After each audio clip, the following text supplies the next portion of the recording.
Welcome to part 9 of the Melrose vest. At this stage now, if you've done part 8, you should have a lovely neckband, and you will now have both your shoulders sewn joined up. So the left shoulder, you should have just sewn that up, and if you're not sure how to join the reverse stitch neckband, then you can leave your thread here for now, and I'm covering how to join these up when we join the hem and the side seam in part 10. So you can always leave that and watch part 10 later if you're not sure. But in the meantime, we've now got both our shoulders sewn up, and now we have to do the armbands. So you should have, if I just rotate like this, we've got the armbands here. So we're going to pick up stitches underneath the cast off here, which you haven't done yet. And then we're going to pick up all the way along the edge of the armband in a really similar way to what we did for the neckband, but I'll show you how to do it anyway. And then carry on picking up all the way around the other side of the armband and back underneath the cast off stitches. So if you've got your garment ready, I would say position it, open it up so that you have, just do that, there we go, so that you've got the full width of the armband in front of you, so that we can go from here all the way in a straight line, pretty much all the way, and back to, back to here. So have your garment there ready with your sewn shoulders sort of up the way, just like so. So I'm going to show you the things that you haven't done, that we haven't covered yet, is how to pick up stitches under the cast off edge there. So if you remember in the pattern, I've told you to finish on a row where you would cast off these stitches using the edging colour. It's just so that we don't get the edge there, and it makes for a smoother transition with the colour of the armbands. In terms of picking up along the edge here, along the shaping, that is very similar to what you did for the neckline, and same thing along the straight part. So I'm just going to show you how to pick this part up. So again, take your edging hook and your edging colour, and I'm going to zoom in so that you can see this better, this part better. Okay.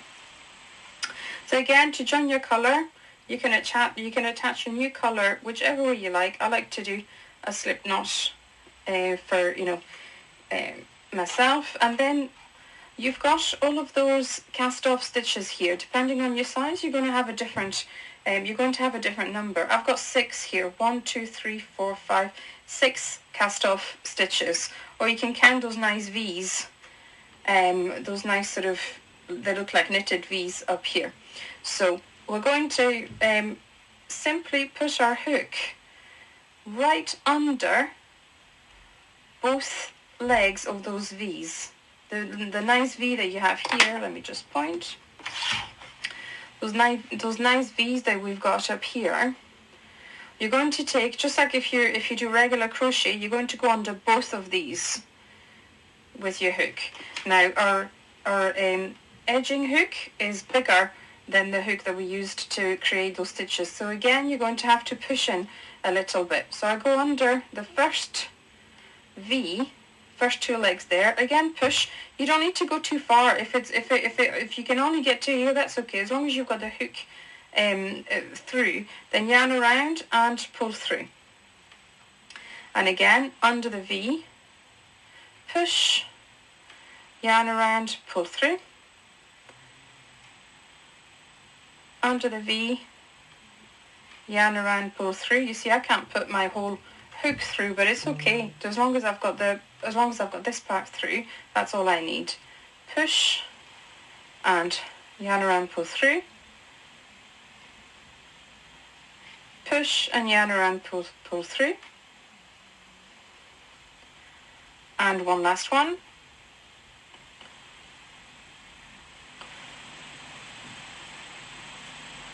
Push, yarn around, pull through. This is how you've picked up every single stitch that was cast off. We're now going to pick up along the shaped part of the armhole, and that's going to be just like what you did for the neckband.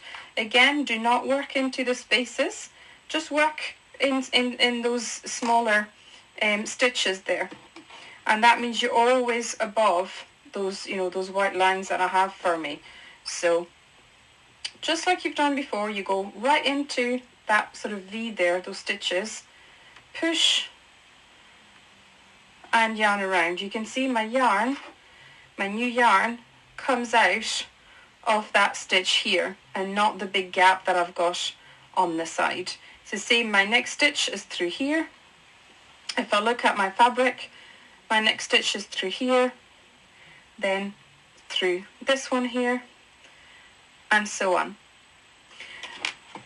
So I'll show you what happens when you get to the straight part, because you've got more straight part on the armband than you do along the neckband. So just push in.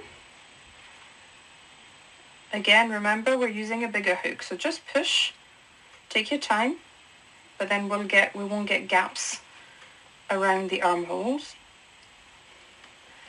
And now that I've finished the shaping, again, I'm just going to make sure that I always work in places where I don't have big gaps. So push in, and that will actually make your stitches sort of nice and even. And again, and you're going to do this all the way along the armhole and pick up the cast off stitches on the other side of the armhole in exactly the same way as we've done here under both legs of the V. Once you've done that, you're going to work just like we did the neckband, but this time it's easier because you won't need to be doing any decreases. You just work back and forth in Tunisian reverse stitch, just as we did for the neckband. Once both armbands are done, join me on part 10 when I'll show you for our final part when we actually get to sew up our lovely side seams.